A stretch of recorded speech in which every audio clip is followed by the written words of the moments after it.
So there's three components that should have been handed around. Hopefully there are enough copies that the administrators can share if they wish for a couple.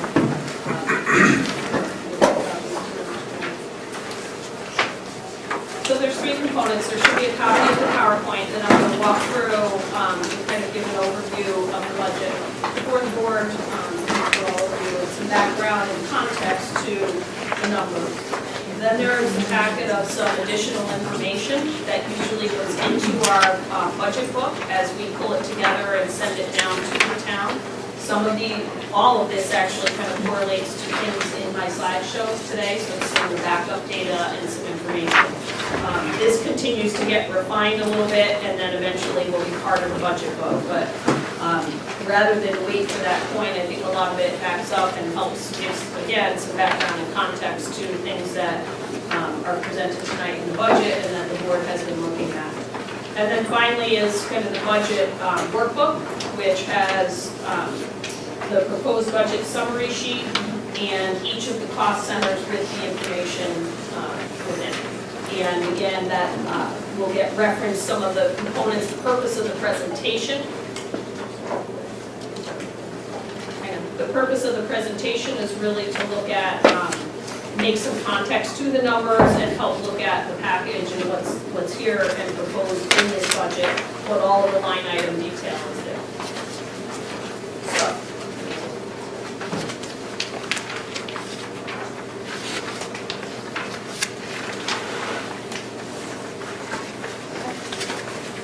So let's begin with kind of an overview of what's in that budget packet. So this one is the cover sheet and then the components behind it in that order. And I actually should have numbered it before copying it tonight and I didn't. So I'll try and reference it as we go. It will be numbered in the budget book.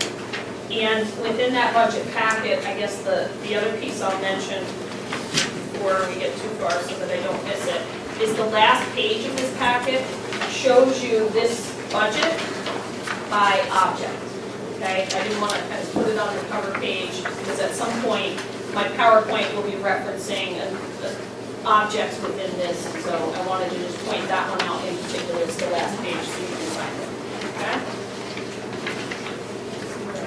So thank you for everyone being here tonight and for the opportunity to share with the board and all of you the superintendent my proposed budget for 2018. And so I'm going to begin, as we heard tonight, what we're doing and what this budget needs to do is to support our mission and to support all of the work that needs to happen and the opportunities and the experiences that our students will have in the district.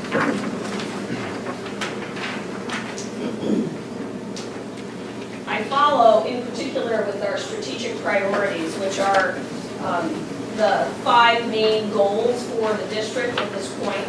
In the summer, we reconstituted these through some work with the administrators and the Board of Ed during our retreats this summer, and these will be part and parcel of the strategic planning survey that will be going out in the next week to get some reaction from the community, from parents, from students, from staff members about whether these represent what we're trying to do and get some feedback. But right now, these are our 5 strategic priorities.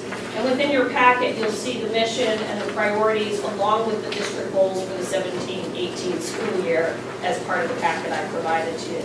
But this becomes our vetting process for our budget as we're looking at all of the components that go into it and coming back to these 5 priorities and determining whether an item that might be in there for investment really relates to what our priorities and goals are. And as I alluded to, really that mission and the strategic priorities really comes down to these kinds of things when we're looking at the budget and putting it together as we begin our process. So ultimately, first and foremost, it has to support instructional core. So the majority of looking at the budget and vetting items is about what's happening instructionally for students. So when we say instructional core, we're really talking about what's happening in our classrooms with our students. We also want to prioritize the kinds of student experiences that all of our students here at Clinton will have an opportunity to engage in. That's both within the school day as well as beyond the school day. The budget principles really, from our office and the business office, are that we are continuing to look at trending and analysis of all budget line items, and in particular, all of those resource and support structures that really support the instructional core and all that's happening there. So things like transportation and utilities and maintenance, those are line items that we're really taking a look at, trending, analyzing, and looking for ways to minimize and cost save so that we can spin back to making sure that we can put as much money as possible to students directly in the classroom.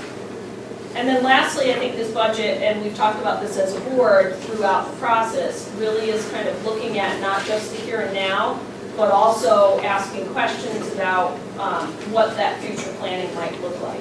And so if we do this now, what happens? If we're looking 2 or 3 years down the road, a decision now, how does that impact it? Or are we waiting? And so we've had some conversation around that, and that definitely was considered in constructing this budget.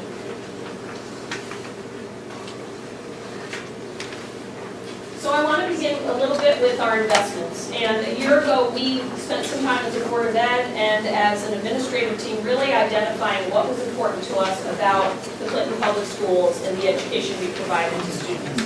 So when we get into the nitty-gritty of numbers, it feels like we're constantly kind of using our pencils to sharpen line items, to trim and to cut. And I really feel like we need to look at what this budget truly invests in. And it invests in high-quality staff, as well as supporting that professional development and growth, and providing opportunities for staff to collaborate to enhance what we can offer to our children. A second area of investment, and Erica alluded to this, relates to looking at our class sizes and our staffing ratios, and really making sure that we're thoughtful and that we are careful in making choices, in looking at trending, and in looking at how our teachers who have lots of demands on them can meet the needs of all of the students in their classroom, and that their environments are safe and nurturing so that students can truly learn. We also have made a commitment in Clinton to invest very much in our young children and making sure that we establish a strong foundation for their learning as they move into the Clinton Public Schools. So early childhood education, as well as our intervention programs and specialized service programs to meet the needs of students and create that strong foundation for them.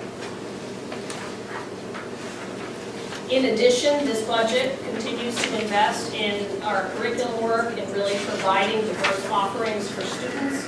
And one of the things that has been important to us for a very long time is our K-12 World Language Program, which truly does, and one of the pictures here shows a group of AP Spanish students 2 years ago traveling to Spain. And so we are seeing the number of students who are continuing and becoming conversant in the language, as well as exploring culture in Spanish-speaking countries. It has really increased in high school as we develop this K-12 program. This budget also represents an investment in continuing our technology integration in all of our schools. This shows some of our older students, but also making sure that our younger students have appropriate opportunities to utilize technology to learn in the classrooms. And so you will see that in the operating budget as well as in our capital budget. And then finally, this budget invests very much in our performing and fine arts programs, as well as our after-school clubs, activities, sports, and enrichment opportunities. And you can see a few pictures of these, but it's something I think we're very proud of in Clinton, and this budget continues to support those things. So as was mentioned, as Erica began the meeting tonight, the budget, I wanted to include the budget timeline because it really is a long process. It culminates a little bit in tonight, and then we have a whole bunch of work to get to a budget that is accepted by the community and then can be implemented with the work that we plan. And so this just gives the beginnings that got us to tonight. And I want to highlight in the November-December section, the third bullet, which was an extra piece that the board committed to this year in the fall, going into this to meet with a representative group of people and to spend a little bit of time kind of vetting the work that the board has been doing and the way that they're approaching it and getting some feedback, as well as sharing some information. So we held our first ever public feedback session on November 29th. We had 35 people attend, many of you in this room were there.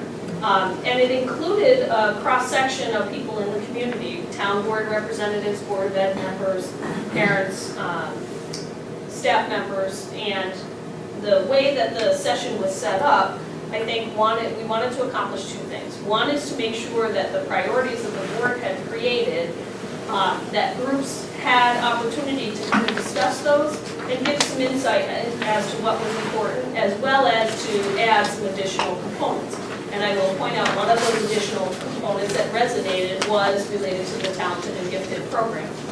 There were also a lot of other areas, probably the even more robust conversation was around the second bullet, which was around cost containment and cost savings, with the realization that we want to be able to invest in our schools, not only maintain what we have, but continue to grow and invest for all students, but that the reality, the fiscal reality, continues to be challenging both at the state and at the local level. And so trying to look at how we contain costs, there was probably more conversation and some ideas generated around there. So the next two slides, and I will point out that in your packet, there is a page that has this text. So the next two slides go against my rule, and they have lots and lots of text on them. And I'm not going to read it all to you, but I think these are some of the highlights of discussions that happened at each of the tables in the public feedback session that have also been discussions both with the administrators, our business office, as well as the Board of Ed has been engaged in through subcommittee work, not just this year, but in last year, as well as a little bit more in certain areas this year. But these are the areas that really there has been some action in after the meeting, a little bit prior to the meeting, and I think this helps give a little bit of response to the steps we are taking. Some of these are long-term, some of them are immediate, and we're in process right now. So there's a page that delineates this, but definitely in the areas of class sizes and staffing, really, we've been doing this since I've come on board and even prior, looking at multiple bids and really pushing the best pricing and competitive pricing for various purchases as well as services. Transportation, you're going to hear about tonight, and that is something that we have been successful in Clinton in containing costs. We're looking at a couple of areas, and you're going to see that this year we're projecting an increase, rather fairly sizable increase. You'll see it when we get there. But it also, we are in the process and have put out a request for proposals, so we're bidding the process, and when that information comes back, we may be able to adjust numbers. But right now, we need to budget the best we can, and then in the next month, we should have a little bit more information, and the Board of Ed will be able to vet those bids and then make a decision about transportation services. So that one's still a little bit in flux. School facilities, there's been talk, the board is embarking on that as part of the strategic planning to look at facility use, as well as making sure that we're maintaining the buildings that we have appropriately and are doing the appropriate preventive maintenance and replacement maintenance that is necessary to make sure our schools are strong, operational, and safe facilities. In addition, these three also were discussed at tables. A lot of talk around collaboration and shared services, and really in Connecticut, not just in Clinton, it's a necessary thing for all of us to be able to do that, both in the town as well as beyond the town lines. And there's a lot of work with the superintendents, there's a lot of work at the state level, and there's discussion within town related to shared services. And we have some models that's working well, and I would say that we're continuing to explore those both with First Selectmen and as situations arise that make sense for both sides. The next one is we talked a lot, and I heard it mentioned tonight, about making sure that we continue to make sure our schools are strong and attractive so that we can build that. In Clinton, we are looking at our communication tools, we're looking at our forward presence, and the board is doing a lot of work in that area. It's one of our strategic priorities. But I think that also is a partnership with the town and the community. The schools are a big piece of why people choose it, but I think we have to partner in that. Evaluating programming, again, I think the strategic planning process is beginning and will result in a new strategic plan as we go into next year that will lay out the focus of our work for the next couple of years, and that will be engaging all stakeholders. So that jumps us into the components of the budget, and while tonight is primarily, the packet is about our operating budget, I think it's important to have an idea of how each of the budget pieces come together, where we stand at this point in time, and then the fact that all three of these are components of the referendum. So I will briefly go into capital and debt, just so this becomes an archive of a little bit where we are. The budget book will also have some more information about this, and then we'll spend most of our time on the operations budget. So I think as we look at all of these things, we look at the preparation that the administrators report did, and we look at some of the information that came out of the public feedback session. As Erica spoke about feeling somewhat empowered, I think the information and the approach that we've taken is thorough and has really tried to look at all components and making sure that we stay focused on our students and what our community is looking for our children. So our capital budget, a quick snapshot of the components that are within our capital budget is listed here on this slide. That process happens, we present to the CEC committee, our building and grounds subcommittee with Lois as our chair, along with the key individuals in the district present, and at this point in time, that budget has been forwarded to the Board of Selectmen, and you can see the light blue represents the proposed amount at this point, and so the total capital is at $476,500. You can see over the last 6 years, 7 years, I guess it is 6, 7, capital has gone up and down. And the gray kind of striped bars that you see here represent the final capital. I would state that the capital that has been submitted to the Capital Expenditure Committee has generally been more than what the final number has been that has been allocated for capital. The usual requests over the past 7 years have been anywhere between $350,000 to probably about $475,000. Generally, through the process, we have made some adjustments. Sometimes new information comes in, we get a better pricing, but oftentimes it has been reduced or lowered either by the town or by the Board of Ed, and projects have been deferred. So you can see, how it has changed over time. And I think the concern I have is making sure that our capital does represent what is appropriate to support our schools, to maintain our facilities appropriately, and that this doesn't really represent new projects necessarily. It represents the kinds of replacements and updating that needs to happen so that our schools are good learning environments. So right now, that's where it stands, and it's with the Board of Selectmen at this point in time. The second area is debt service, and this is a real aspect of the budget that you're going to see on the graph how it has increased over time. And this year's debt service is increasing again. I will correct that I was just in communication with Dawn Norton, who is our interim finance department director.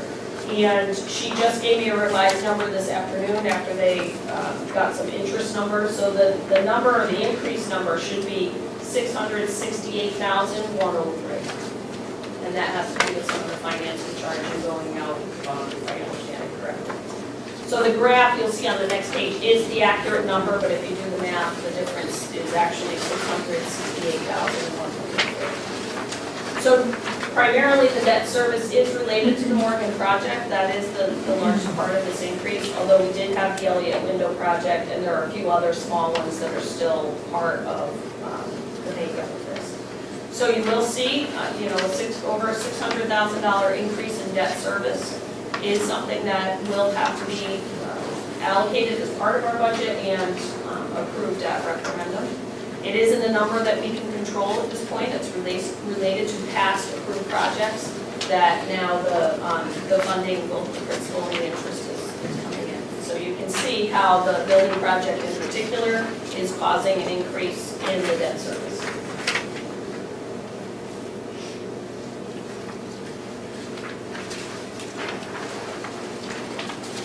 the major part of tonight's discussion is really about our operations budget. And our operations budget is laid out in a variety of cost centers, and you see that on the summary page of the proposed budget. So it's laid out that way. Each cost center represents a school or a particular department. And then behind that cover page is each of the individual line items that go into that cost center, and you can see that. In addition, I guess I will reference is the object page.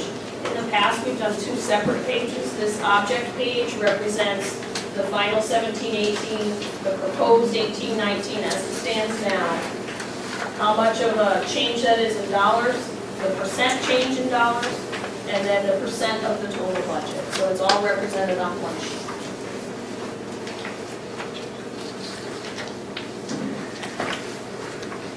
So I'll begin tonight related to the operations budget by starting with enrollment, because a lot of the decisions around this are impacted by the enrollment trending that we see. And we have seen a decline in enrollment over the years. This year, we're looking, the last 2 years, we've had a smaller enrollment decline. And yet, each of those years over time, we have made adjustments in staffing as well as instructional materials that have contained costs in our budget. We've done some program evaluation and reorganization based on looking at the numbers of students. And enrollment definitely was part of the conversation as we went through this budget in looking at both instructional supplies, materials for the schools, as well as staffing overall.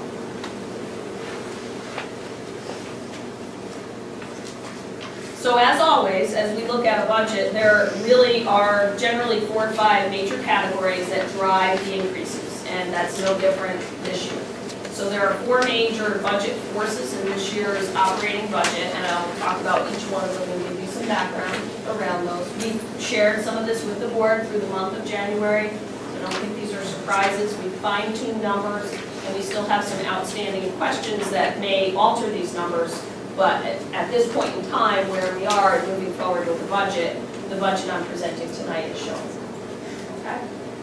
So we're going to start with staffing and salaries, and I give a little bit of context in terms of the collective bargaining that we do, the negotiated contracts that the board does.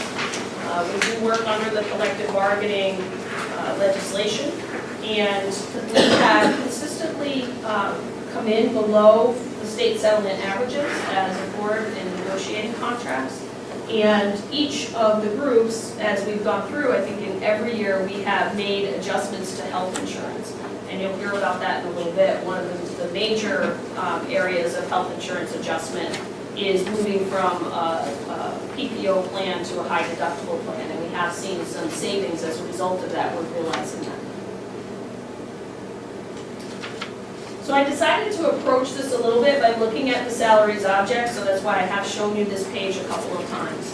When we look at salaries as a whole, at this point we have an increase of $277,332.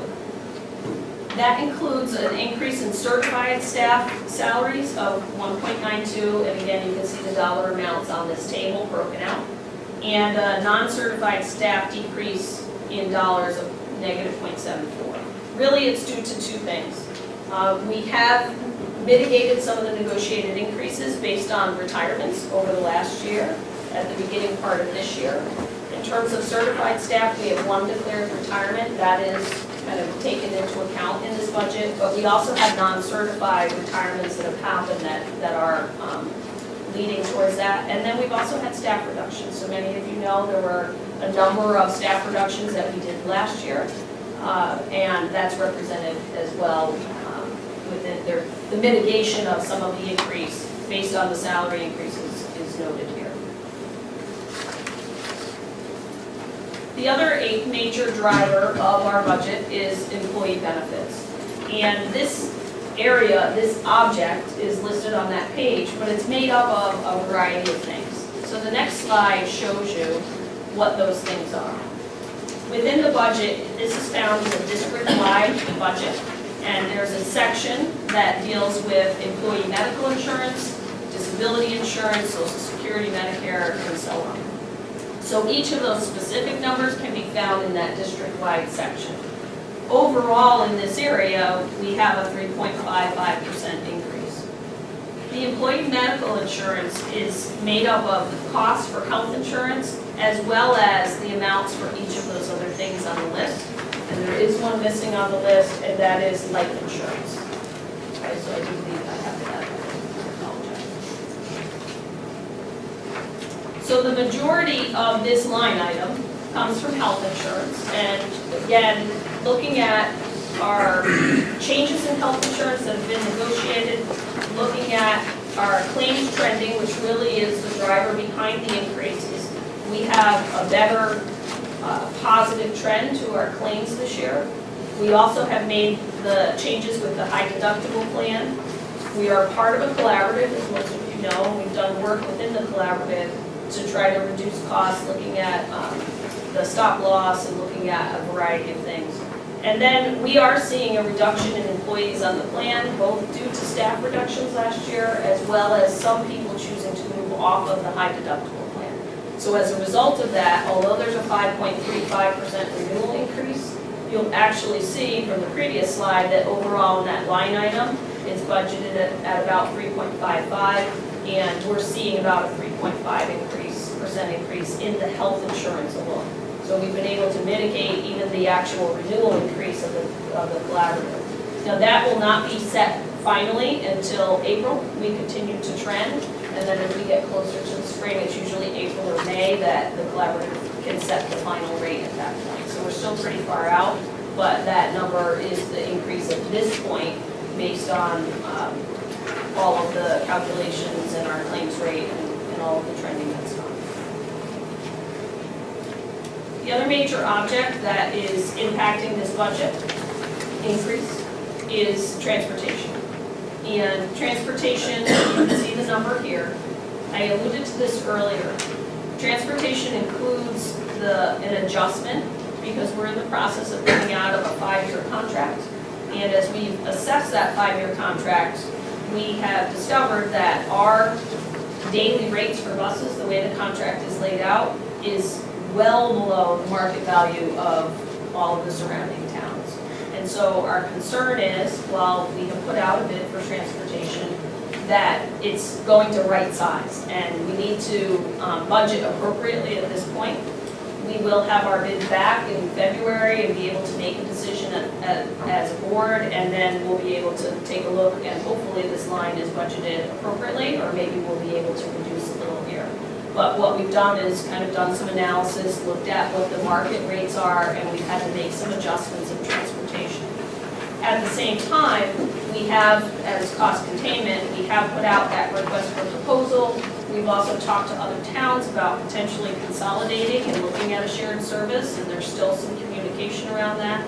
And then lastly, we've asked our bus company to use the software and the analysis that they can do to really look at whether our buses can be consolidated, if you will, and we can reduce 1 or 2 buses, which each bus that is reduced relates to about a $50,000 savings. And so each year, the last 2 years, we have reduced 1 bus each year, which has helped contain costs. This budget shows an increase in cost per day, but also includes the reduction of 2 buses after the running of the route software.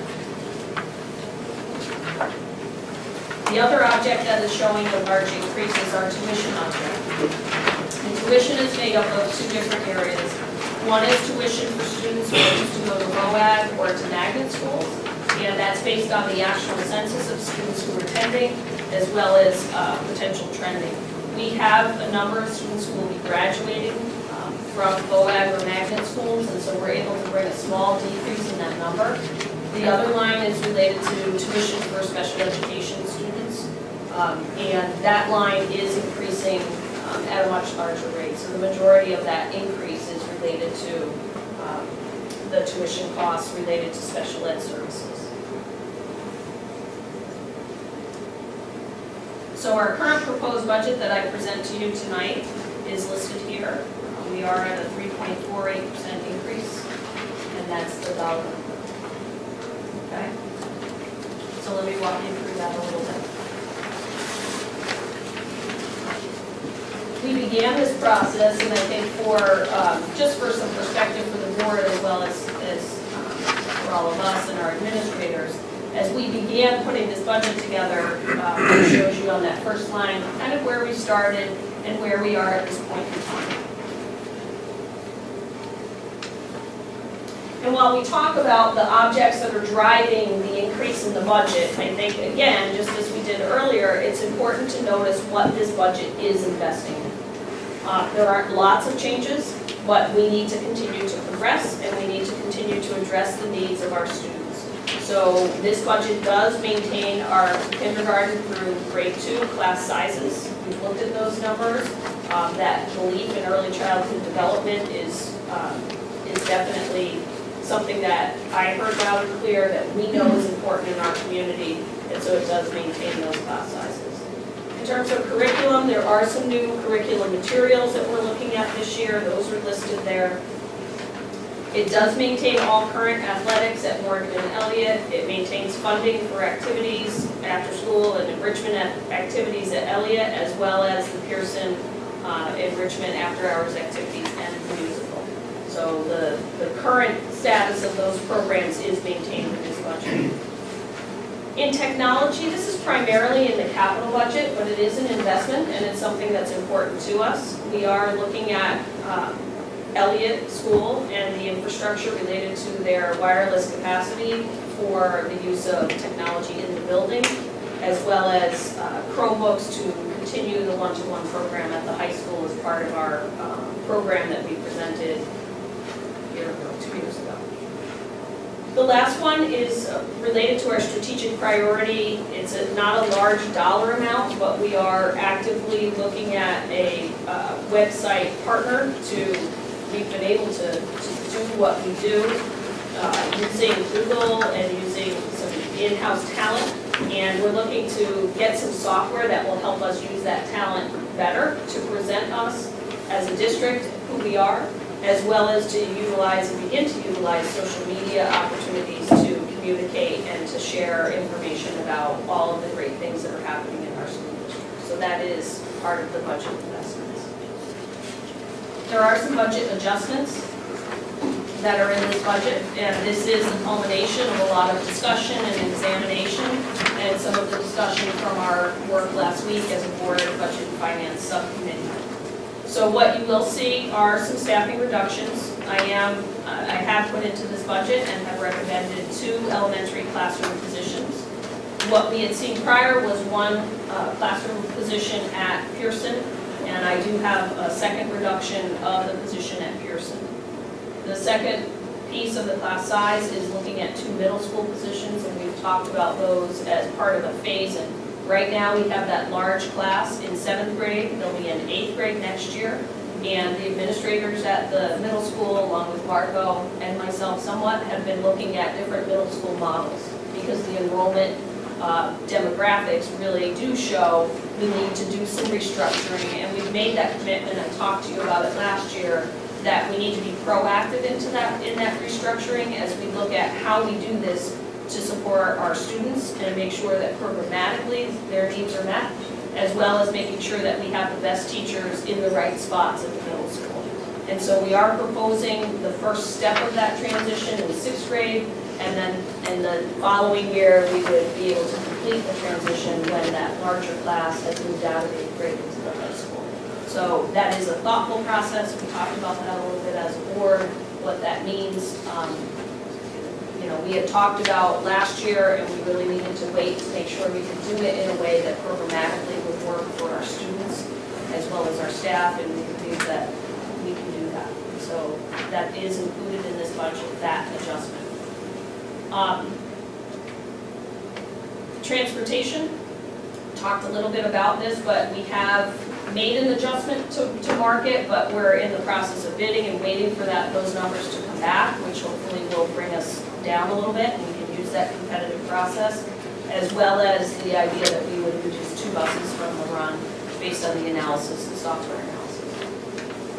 Health insurance, I talked about how we've mitigated a little bit of this with the plan change as well as the reduction in employees enrolled. That's not our reduction, that's choice, but having fewer staff members this year also is part of what has been realized.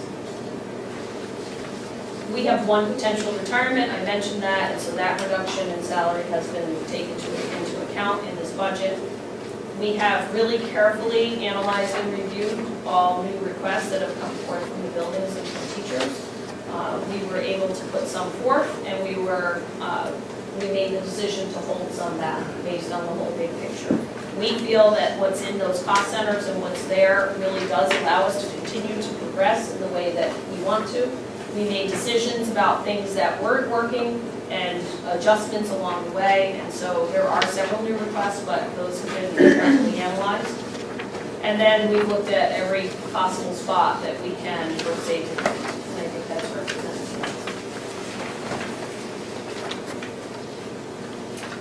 So I did include this graph that does show you where we've landed in terms of at referendum, a past budget over the last 8 years.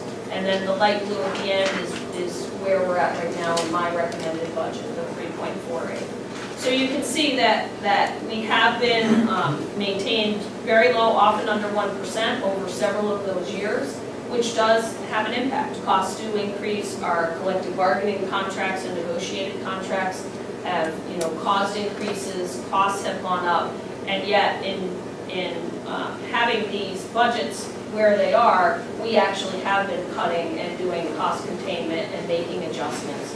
So I do share it for some historical perspective, and I think, while you can see that this one is higher, I think several years of very low budget shows that we have done a lot of thoughtful containing and tried to prevent the impact to our programs and our students. And that is where we are at this point. With the increase we have at this point, except for the transportation, which is still a little bit of a question mark, we have really very thoughtfully addressed and contained costs to the best of our ability, while still maintaining what we believe in for our students. So the next couple of slides are more graphical, just so you can look at it visually rather than necessarily just looking at numbers and tables. So this slide I've included shows the overall increase and how it's broken out. So if you look at the increase that we're looking at, the 3.48%, just over $1 million, is divided out this way. So salaries and benefits makes up just about 46%. Transportation, you can see that's a big wedge, and we're working that number still, but that is where we're at in terms of an increase this year. Our tuition costs I've shared with you, so again, those 4 major drivers, and everything else is represented in that gray wedge.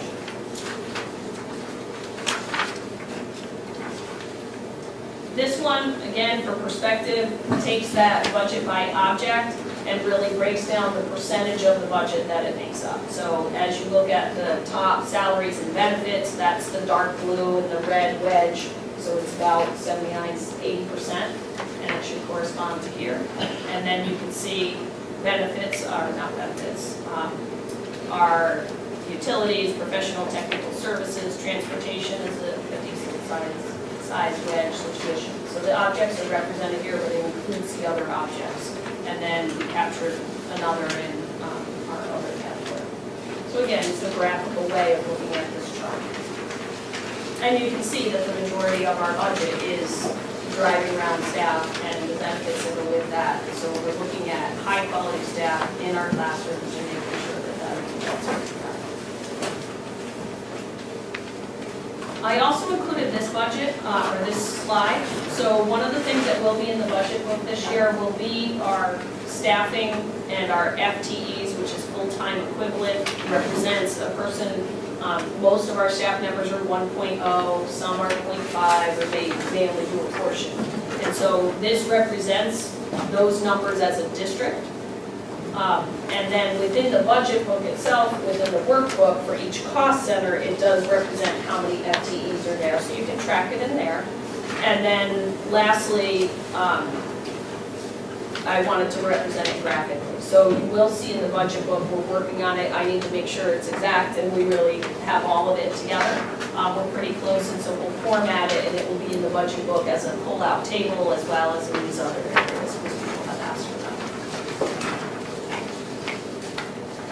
So given kind of that overview, I've highlighted the key pieces. We have the documents to look at, some things I think to discuss. I can't stop or end this, move into that next section without truly thanking the people that I work with.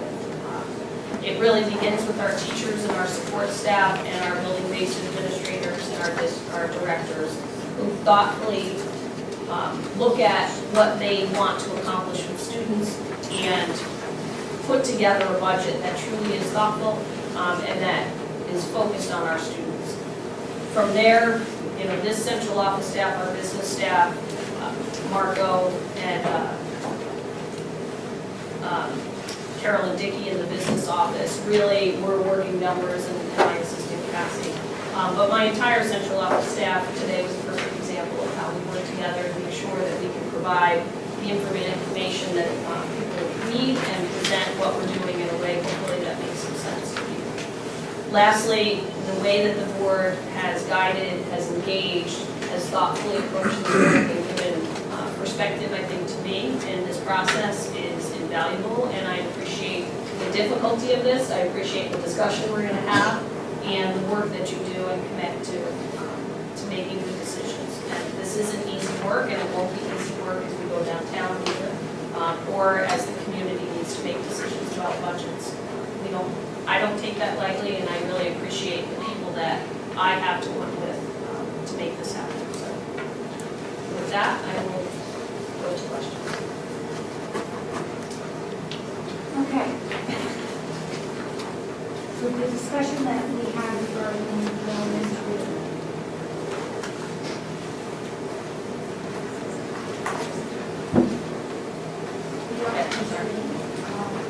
positions. This reflects teaching teachers and fourth grade. It does. It does reflect taking that additional fourth grade position. It does. And I think it would be a topic of conversation tonight, but it does. In looking at where we're at in third grade, one of the things, we have 5 sections in third grade, right? And so going into fourth grade, the proposal was potentially 6 sections. We talked about the transition, we talked about the needs of the student, and then I looked at the big picture and I looked at the trending behind. And so there was kind of varied discussion at the table, but I did include it in this budget. So I know that might still be an area of discussion, but I needed to decide one way or another, and I did include it in this budget.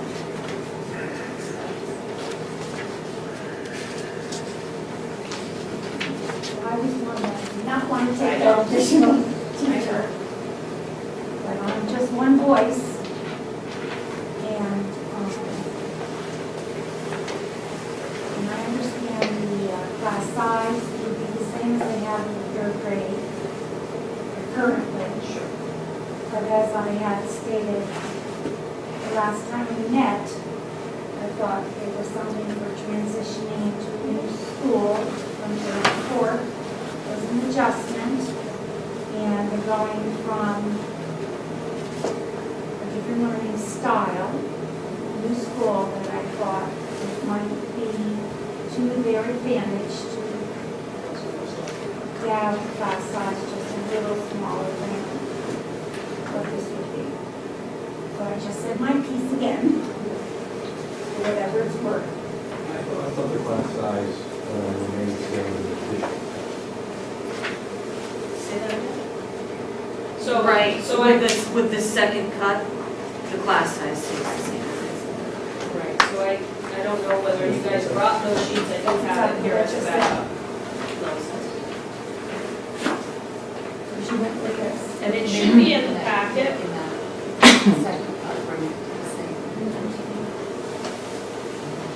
So within the handout packet, there is So a you class size went sheet. with the option 2, Yes, the full option 2. I did. So within the packet, packet, there's also kind of the updated class size, so you can see that. I didn't redo the handout, but we had talked a lot last week about that grade 2 position and the grade 4 position, and looking at all of the different pieces. And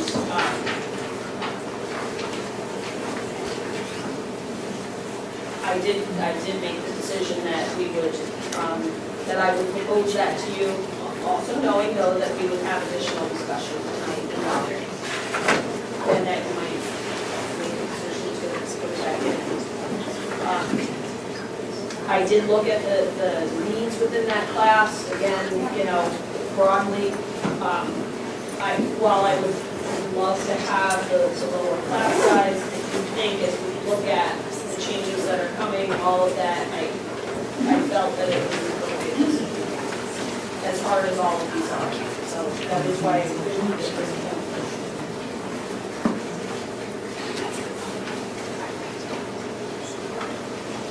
It's tough, right?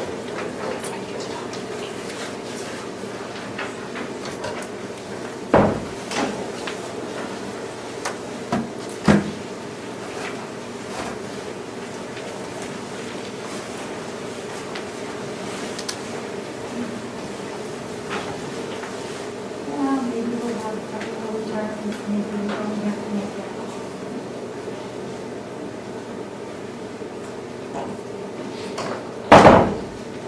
I just,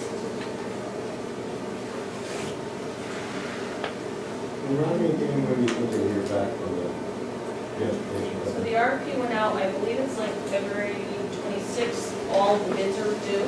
So we'll have, before we go to public hearing, we'll have it, and won't have the number, I don't think, before I present to the joint boards, but we'll have it shortly after that. We'll have to come together as a board and make some decisions about what the bids are, and who we're going to grant it to, and there can be some negotiation. So we'll definitely have it by the spring, before we go to referendum, because we need to make that decision, but I won't necessarily have it prior to that. But I will share all of that information when we go and present to the town boards and present it tonight.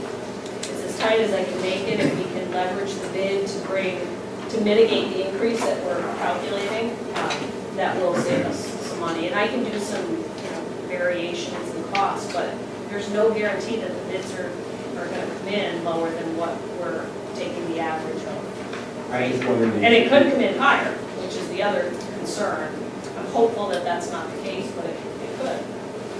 I'm just wondering if the existing supplier or provider, would it be just better? Well, we tried. So we did engage in negotiations based on the Budget and Finance Subcommittee in the fall, and taking a look at some of the surrounding data that we saw. We entered into some initial negotiations, but the adjustment from the company on some initial pieces, I don't think was something that we could do without going through a bidding process, to be honest. And so that really does push us towards the market rate. And again, looking at some others who have gone out to bid recently, we're trying to base that number on a lot of information. We're also still in some conversation with the potential of actually looking at collaborative services, and so maybe, I'm not giving up on that with maybe some other towns that we could leverage the bid in the negotiation. And the bid is set up so that we can negotiate it. We don't have to accept any, and we can get into negotiations, with the vendors. And then I'm hopeful that we get several bids, because the market and transportation is a thin margin, companies are struggling a little, and, we're a smaller district, so we're hopeful the bidding process will help us a little bit to mitigate that the increase. last thing I'll say about it is that at that grade level, I still feel as though we're still building foundations, still elementary school. And, so, I don't think they're ready to fly on their own. So,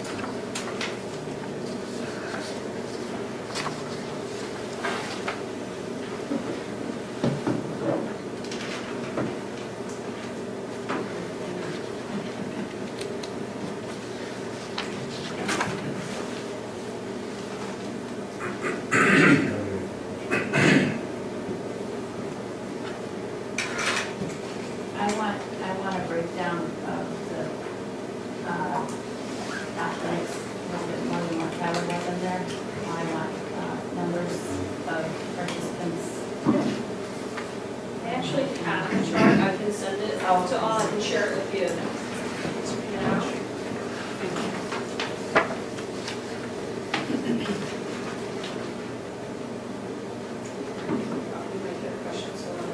Yeah. We also have some information related to, you had asked about cross-country and track at the middle school, and the number of bus runs. Right, and what it was more around how Right, many so buses Marco go has that. out, not just with But LA, for for everybody. everybody. So you want busing, I don't have We have busing. teams that are taking. So in response to your question from last week about cross-country and track from Miller, last year, the cross-country team, transportation was provided for 5 events for a total cost of $907. And for the elite track team, transportation was provided for 1 event for a cost of $313. We can replicate that for the more than.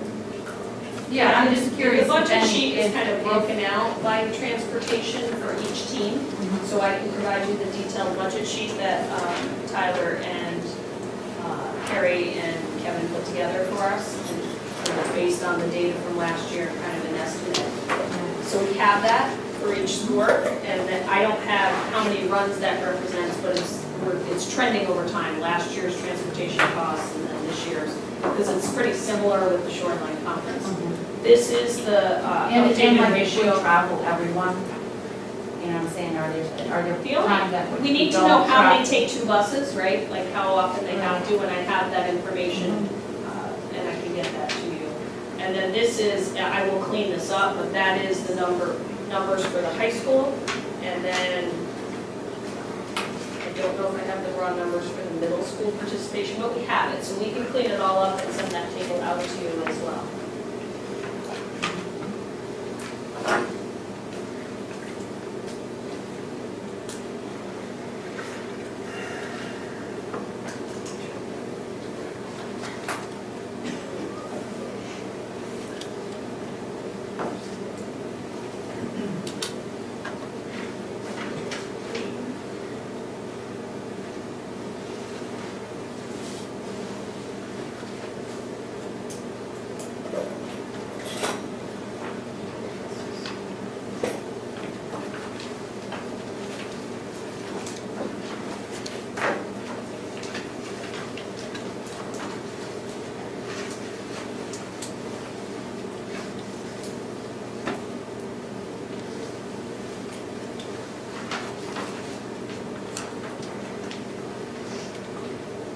When we have a firmer sense of being already at tuition, when does that really shake out? It's a great question. So I had a conversation today, this morning, with Kelly, the Director of Special Ed. We meet every Monday, and we basically review the current year because it changes. And then we've been reviewing the out year. So at this point, it is, as we know it right now, is what's represented there, and it is in the packet. You know, again, it kind of shows you what the programs are. I don't know if you saw it with the transportation costs, the out-of-district transportation costs for the different schools and how many students might be going there, and it does give you an idea of the grade of a particular student. One of the things I did talk about with you guys is that the programming for special ed, we've been able to do a lot of programming, and Kelly and Melissa talked about it, how they develop the programs within the school. So really, when we're looking at tuitioning students, it's extremely rare in lower grades because we can often program appropriately. Within district, which is a benefit, it meets the law. I think you provide a quality program, it's cost effective, and it allows the family and the child to be here in their community. But what we do see, and we talked about this, is that as students get older, oftentimes problems are more complex. It could be physical disability. We just can't program as well properly for them, and so we will sometimes have to look at out-of-district placements. Even though we have quality high school, middle school, and high school programming in district, oftentimes you will see that it's students there. The other piece is the mandate for us to provide transitional programming for students between the ages of 18 and 21. So not every student will qualify for that, but within their individual education plan, there's new mandates around us providing that bridge training for students. And so that STRIVE program is something we developed as a collaborative with several local districts, that you can see the tuition cost for the Strive program is much less than we were paying for that secondary transition program. It's here in Clinton, it provides a great opportunity for our kids because it's housed here, and it has mitigated costs over time. So there's a lot of work that's done on those, and it really varies. It varies year to year. I have the trending on the out-of-district placement costs back to 2009-10, where we were about what the number this year is. That's where we were then. And we brought it down with programming and creative solutions, and it's a little bit like health insurance claims. We have some student needs, but sometimes students move in, sometimes students move out, and those costs change. Or a particular situation with a student that we thought maybe has another 6 months or another year with us, something changes and they don't. So I would say it's daily. I think we will continue to update it as best we know. And then there's always that chance that even what we're budgeting with this increase, it may not be enough if we receive 2 new students. Or a parent of a student moves into the community and now we're responsible for the cost of their child's education. So it is very, I use the word volatile, it's unpredictable. What you see in front of you is what we know right now, and there may be some interim, but even some of the movement I'm considering or that we think could happen, there's other movement that, into districts. So I'm not thinking that number's gonna move too much, but there may be. And I'll update you as soon as I have that, and then when we do go down to the towns, we'll do an update as of then if anything's changed. And then when we get to public hearing, sometimes there's more information at that point, and we can make adjustments to that number as well. We did that last year with health insurance. I know over the years, where that from, because we have such a good special ed program, there have been other school systems where we utilize our services for some of their students. But when they do that, they cover all costs, correct? Yeah, sometimes it's a shared agreement, sometimes one of our students might be in a program in a different school, and we look at Kelly. So we've had that, where we've had a student from another district, but they've had a student in a program that met the needs. I don't believe we have anyone Not tuition, present, no. but Not current? But there are, those arrangements have happened, and where we can, we've done it, but we don't have anyone.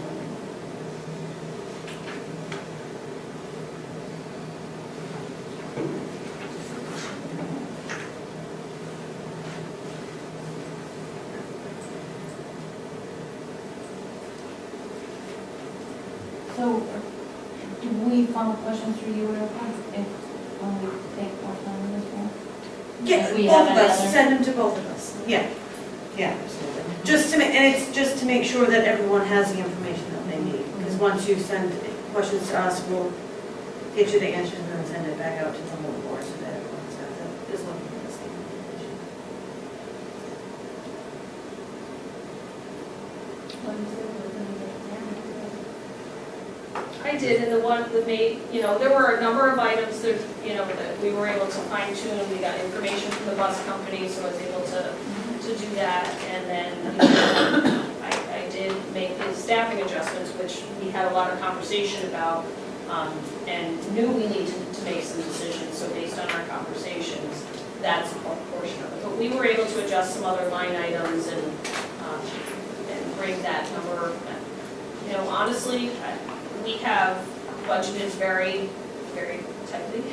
The first year, last year's budget that I inherited was incredibly tight, and we needed to do some right sizing, and we knew that going into this year. And just as a reminder, we had $7,000 at the end of the year Yeah. last year in a $32 million budget, so it was incredibly tight. And we deferred some things that were in the budget that we didn't purchase because we couldn't. And so, trying to right size it this year, I think some of that, again, we'll have a better estimate of how everything's trending. It's trending better, it's not as tight, but again, it's a very tight budget. And that's the danger as we go in, if we're not budgeting appropriately, as well as being progressive to invest in our, system and what we're trying to do and programs we're trying to offer for for children, I feel like that's when I need to be able to bring to you. So I do feel like this budget does that. But I made it, I did make a choice in that 4th grade that probably, was erring on the side of really trying to make this budget meet the needs of kids, but be as fiscally responsible. And again, whether that stands and we make some other decisions and have some conversation, I think we worked really hard to get it where it is. There's a few places where maybe there'll be some reductions and get better information through the spring, but it's a tight budget that sustains and invests in things that I think we believe in, but also makes adjustments in order to be able to continue to be progressive. Just to make sure I'm going with the takeaway. The soft spots in this budget would clearly always be healthcare first. It's big, it's well now. And then transportation, you say is the second just because it's a bit open, it's there. Sure. So the two that are still movable really at this point and may see some savings, but could trend the other way, are special ed and health insurance. The signs right now are we might be able to shave them a little bit as we move forward. Health trending has been good, but 1 or 2 bad months and it changes. And as a collaborative, that helps offset that as a whole, which is good. But again, it's all based on the statistical analysis of claims in our insurance plans and everything else in the market in order to come up with a number. So seeing 5.35, I was very pleased because you all remember the number last year, right? And so the steps that have been taken by the collaborative as well as our district and some of the others in health insurance changes, I think are helping to drive that along with the claims. And then our personal experience is allowing me to budget a little less than the 5.3 because we have fewer, our census is smaller, and so the cost is a little less. And we're still going to have a discussion regarding the tuition with the downtown board of finance and. Yeah, I think it has to be, well, we can talk about it, but I think in conversation with Christine and Yes. with John and the boards, in looking at what the law allows with the 1% related to if there are end-of-year monies, which is the other issue, we budgeted really tight. But if there are, that 1% concept that could then mitigate some of these, because it is unknown, whether it's a capital expenditure that was not anticipated, special ed costing, in particular related to tuitions, that would allow the town to plan, but it all depends on how the town wants to plan. Right, those will be discussions.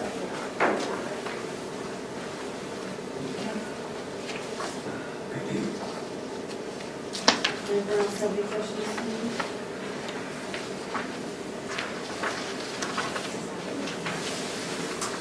Yeah, well, yeah, we definitely have we have definite work in front of us. I just want to, before we adjourn, I would just like to thank not only the administration for their hard work in trying to put a